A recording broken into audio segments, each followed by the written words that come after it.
News and News with Clarence Ford. Share your perspective. Only on Cape Talk. It is 9:35. Welcome back to Views and News. Nick Clarence. A very important half hour, 25 minutes we have left of it. Every Friday, we spend it in the company of Dr. Chris Smith, our very own naked scientist. He joins us from London. He's a consultant virologist at Addenbrooke's Hospital at Cambridge. And of course, an invitation for you to put that question to him, that question that keeps you awake at night. Welcome, Chris. It is great to have you back. Good morning, Clarence. Yeah, I nearly didn't come in. I was nearly a little overwhelmed by stuff. But let's go straight to the questions. Questioning from Keith Hinney. What happens to helium balloons when it floats away? Does it eventually burst or does it float forever? Does it leave the atmosphere? Morning, Keith.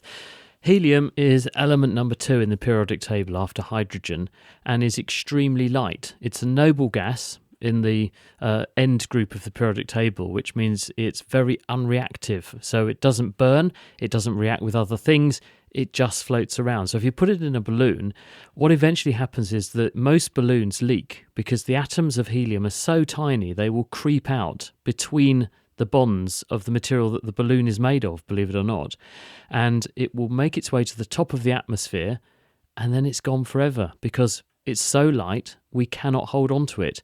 The Earth is losing its light gases, hydrogen and helium, all the time. And so when you see a helium balloon, what you are seeing is history in the making because you will never get that helium back again.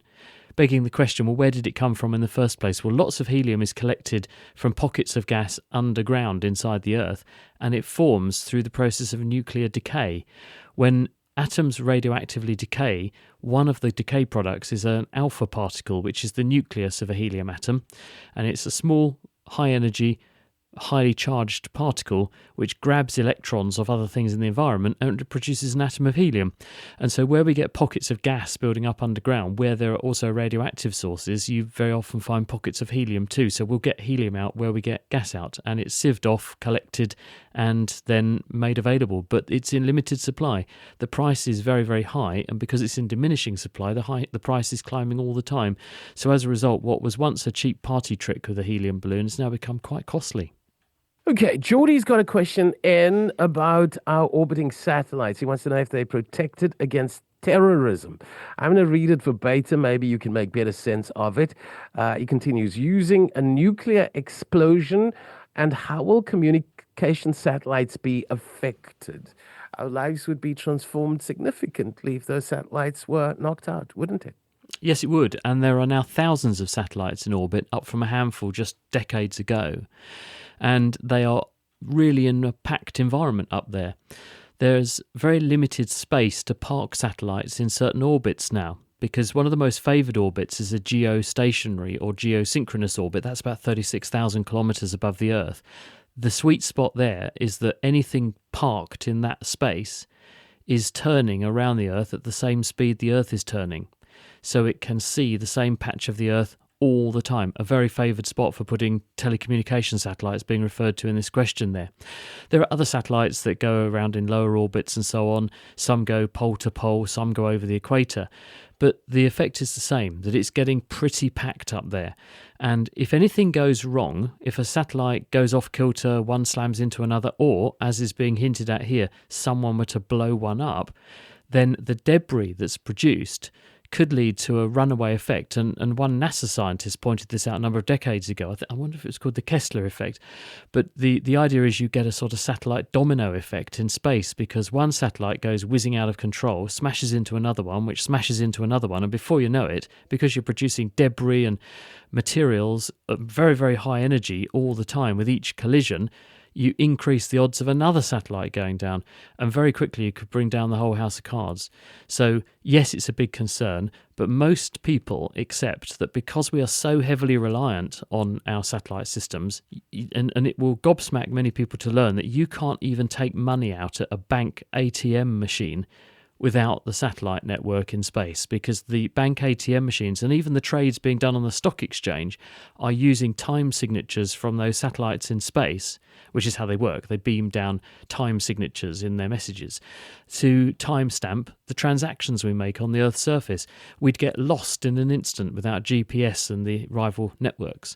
So for this reason, most people accept that satellites do a very, very good thing, and it would be a very, very daft idea to damage any of them, because you run a very high risk that you'd take down your own satellites in the process. So most people at the moment leave them well alone.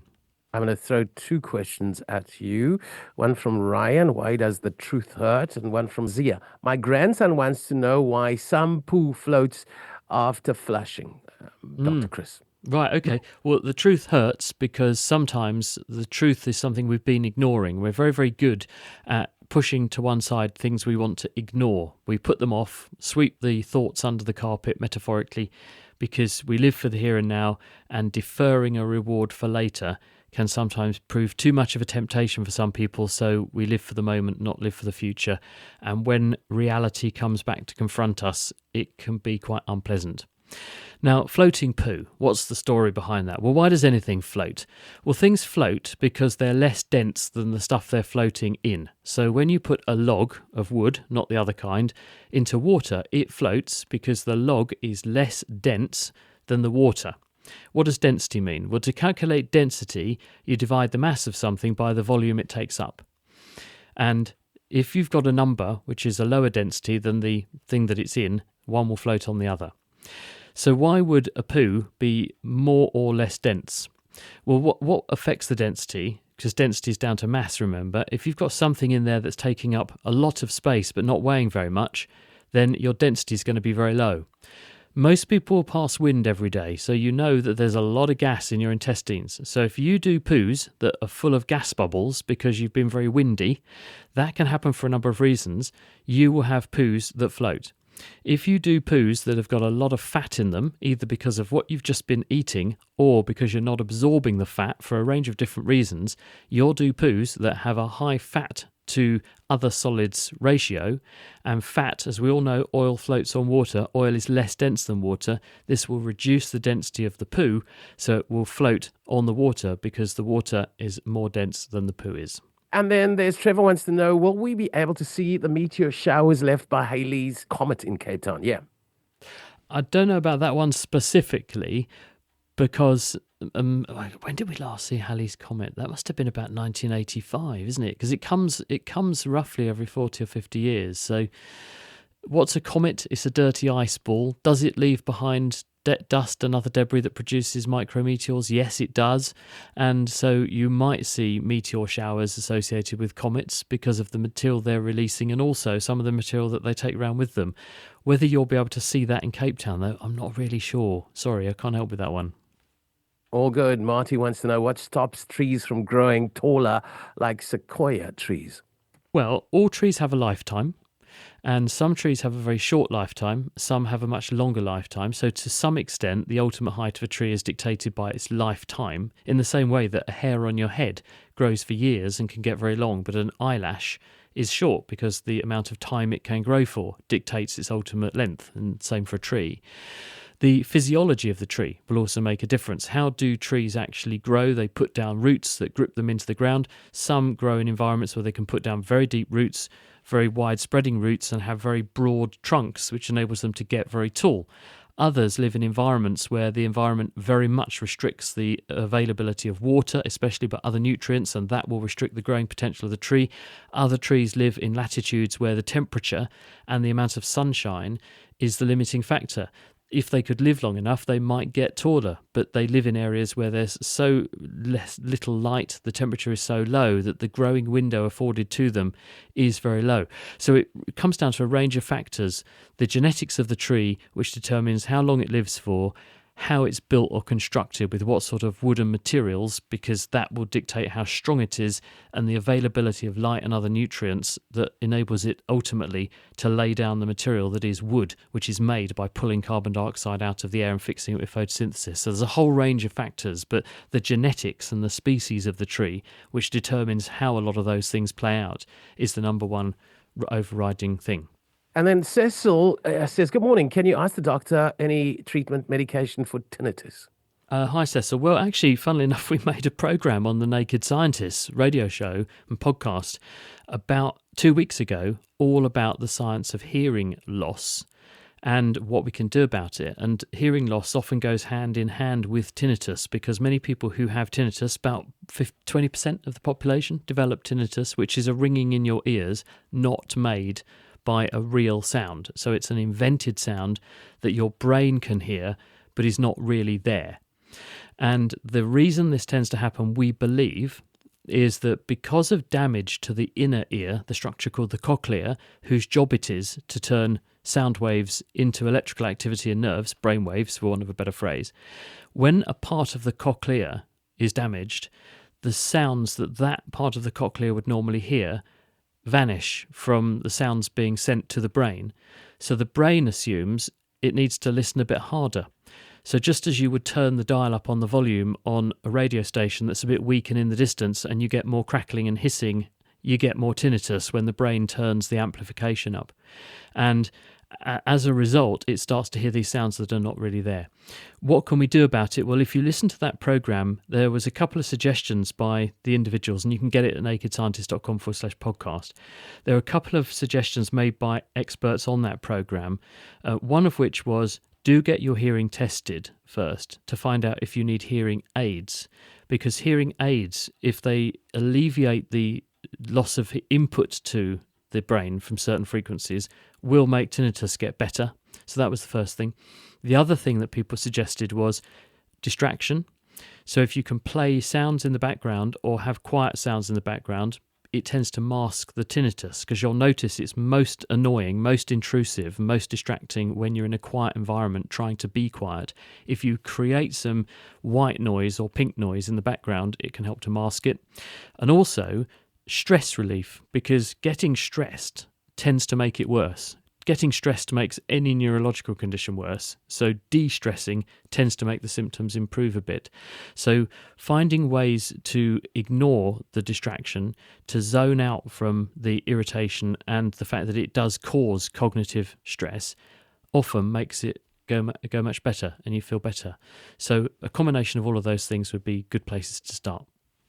And I guess a related question, and so let's go there while we're on the topic. I wear earphones at work and at home. Could that contribute to tinnitus? This was also covered in our programme. And the answer is that the World Health Organization is very worried about hearing loss internationally, partly because of occupational deafness, exposure to very loud sounds in the workplace and in the environment, people going to noisy festivals and nightclubs, but also the earphone generation. Not just radio DJs, but people going around wearing in-ear amplifying devices. Where do people tend to listen to their music, listen to podcasts? They listen in noisy environments like trains and cars. What do you do to compensate for the noisy environment? You turn the volume up. So the in-ear pressure levels can become very, very high. And because some speakers and some headphones are not of a very high quality, they don't necessarily represent the full sound spectrum equivalently and equally loudly. So to hear some bits of the sounds, people turn it up so that the weaker bits of the sound are represented loudly enough for them, but some sounds then become pathologically loud at opposite ends of the spectrum. And so you can be doing damage just to hear things that are not too noisy at the other end of the sound spectrum.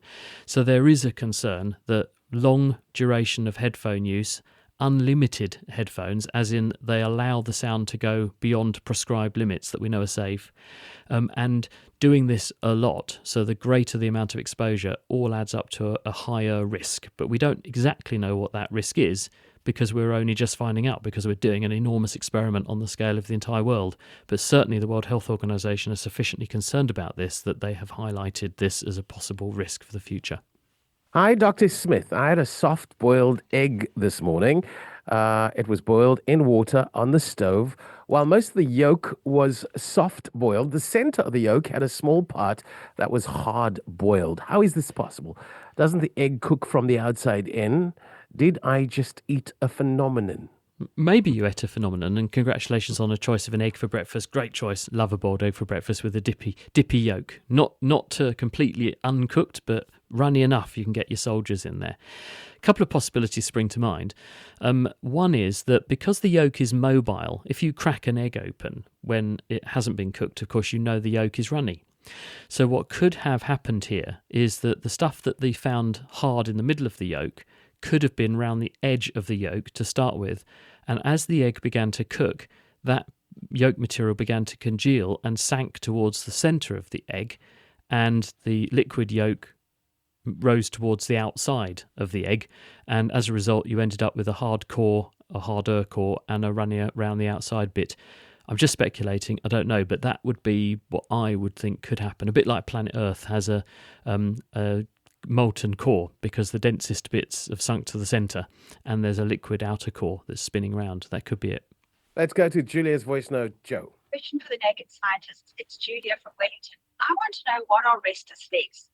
Thought restless legs was muscle spasms, but then when I'm in an aeroplane doing an overseas flight, then I get restless legs as well. So I don't understand what restless legs are and how you can prevent them. I've tried flight support socks, doesn't work. I take magnesium, helps only a little bit. What can we do? I know there's a pill that you can take, but I don't understand why we get restless legs in the first place. Thanks. Great question, and it's a very common phenomenon. About 1 person in 10 says that they get restless legs all around the world, but for about 2% of people, so 1 in 50, it's really, really troublesome to the extent that they don't know what to do with themselves. And this tends to manifest more in situations where you want to relax and stay still, like if you're sitting on an aircraft or trying to go to sleep. Exercise tends to help. Not drinking booze tends to help. And if it really is troublesome, getting a neurologist to look at it can help, because there are some people in whom this might actually be a manifestation of a bigger problem, or it is that you have got genuine restless leg syndrome, and there are some medications that can help to lighten the load and damp things down a bit and give you a bit of relief. So that would be my starting point, would be try to take a bit of exercise.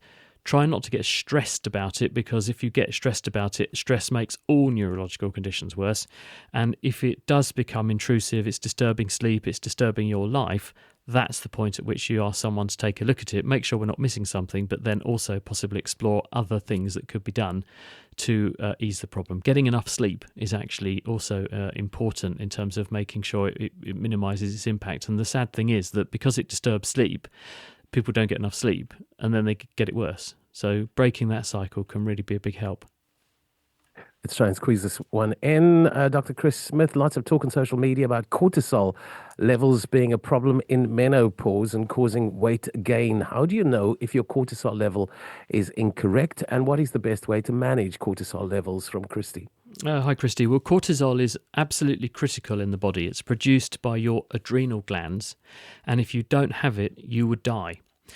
So we need it. It gets us out of bed in the morning, because when we are waking up from about 3 or 4 o'clock in the morning, cortisol levels begin to climb, and it's your wake-up hormone. It sets the body clock of all the cells in your body and tells them the time, drives metabolism, and helps you to repair tissues and live healthily. So under certain circumstances, it can be pathological. If you don't have enough of it, then it can kill you. If you have too much of it, this is usually a symptom of stress.